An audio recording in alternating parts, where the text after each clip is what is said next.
पछि उहाँ पुगेपछि शिलान्यास गर्ने भन्ने कुरा पनि होला। ढिलाइ भयो भने चाहिँ हामीले काम सुरु गर्छौँ, तर काममा पनि यस्तो छ तपाईँको यो ग्राउन्ड क्लियरेन्स काम पनि अलिकति समय लाग्छ कि तपाईँको। त्यसले त्यो ग्राउन्ड क्लियरेन्स कामहरू हामीले सुरु गर्न सक्छौँ। भनेपछि अब माननीयज्यूहरू चाहिँ दुईजना क्याप्टन पूर्ण लिम्बू र हाम्रो अध्यक्षज्यू मात्रै जाने हुनुहुँदो रहेछ। उहाँहरू अब सभामुखको चुनावमा इन्भल्भ भएर मात्रै जाने भएपछि उहाँहरूको प्रस्थान भनेको सोमबार हुने भयो। प्रोबब्ली एउटा मात्र फ्लाइट यही डेट भन्नुभएको छैन होइन, उहाँहरू फ्लाइटबाट उता पुगेर त्यताबाट जानुपर्ने।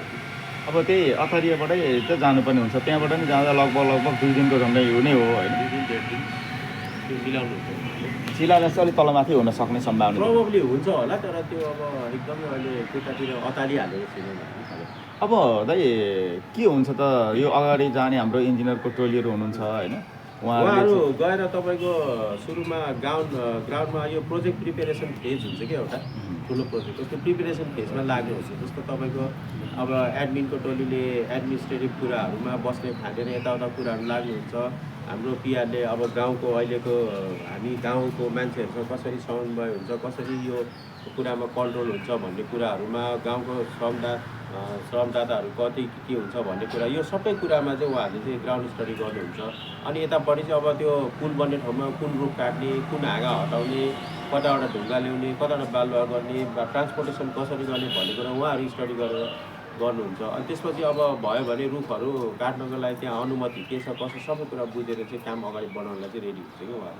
अब जस्तै त्यहाँ स्थलगत रूपमा स्थानीय स्तरमा रघुवीर ठगुन्नाको कुरा तपाईँले गरिरहनु भएको छ होइन, उहाँको पछिल्लो अपडेट चाहिँ के छ? अब पुलको म्याटेरियलहरू त ल्याउनु पर्ने भएको छ, लठाहरू ल्याउनु पर्ने भएको छ, त्यो के कहाँ पुग्यो त्यो चाहिँ? उहाँले त्यो प्रिपेरेसन गर्दै हुन्छ, फुल रिपोर्ट उहाँले अब सायद केही दिनमा दिनुहुन्छ होला, त्यसको लागि अलिकति टाइम फ्रेम छ हामीसँग। अनि अर्को कुरा चाहिँ उहाँले अब यो हाम्रो अरू मेटेरियलहरूको लागि चाहिँ ट्रान्सपोर्टेसन र उसको लागि बन्दोबस्त गर्दै हुनुहुन्छ। तर उहाँसँग हामीले फुल्ली अफिसियली अपडेट फोनमा बोलेको अपडेट चाहिँ म खासै तपाईँहरूलाई दिइहाल्नु अलिकति कन्फिडेन्सियल नहोला होइन। भरे अहिले भन्नुला भोलि गएर चाहिँ फेरि के अरे सिमेन्टी त हेलिकप्टरले लाँदैछ सर भन्दा त म त तर्सिन्छु नि त होइन।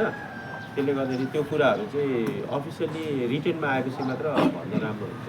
तर प्लानिङ चाहिँ भइरहेको तपाईँको कसरी गर्ने के गर्ने। स्थानीय त्यहाँको पालिकासँग चाहिँ कस्तो समन्वय भइरहेछ?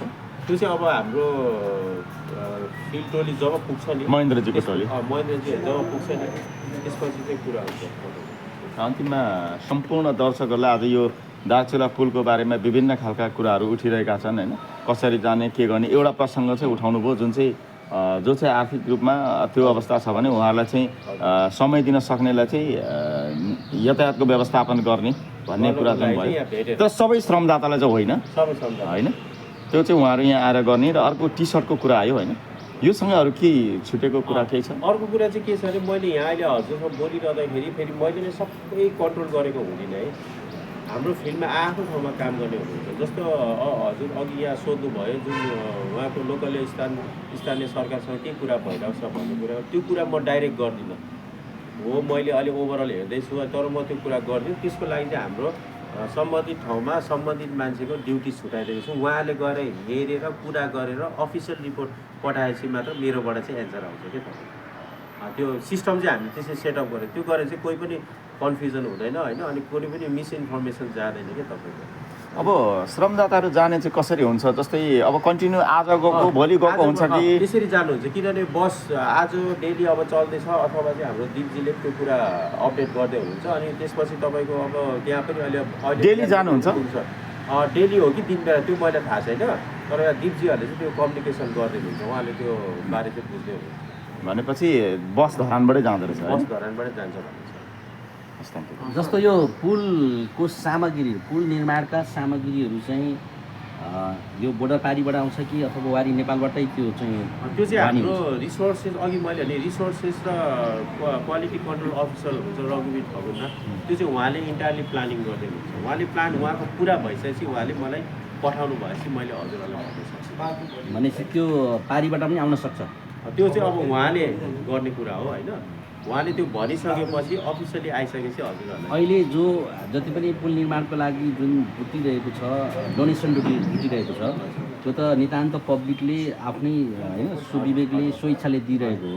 अब तपाईँहरूले यत्रो चाहिँ योजना गरिरहँदाखेरि शिलान्यास पनि 24 गते गर्ने कुरो छ। अब त्यहाँको स्थानीय सरकारको के छ त? उता उहाँले पनि हामी पनि यसमा सामेल हुन्छौँ, हामी पनि केही बजेट लगानी गर्छौँ, यस्तो छ के छ स्थानीय सरकारको प्रतिक्रिया कस्तो छ, सहयोग कस्तो छ?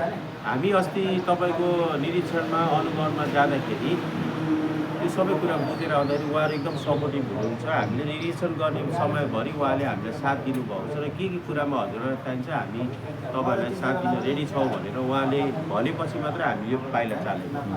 यदि उहाँले त्यो कुरा गर्नुभएको भए अहिले हाम्रो मान्छेहरू कागजपत्र मिलाउन अनुमति माग्न दौडधुप गरिरहेको हुन्थ्यो। अब अहिलेको सिचुएसन के छ? अघि मैले भने जस्तै हाम्रो पब्लिक रिलेसन र लेजनको एसिस्टेन्ट जो महेन्द्र पुल सर हुनुहुन्छ, उहाँले गरेर चाहिँ त्यो कुराको अहिले चाहिँ कुरा के छ, कसो छ, के हुँदैछ अपडेट चाहिँ उहाँले दिनुहुन्छ।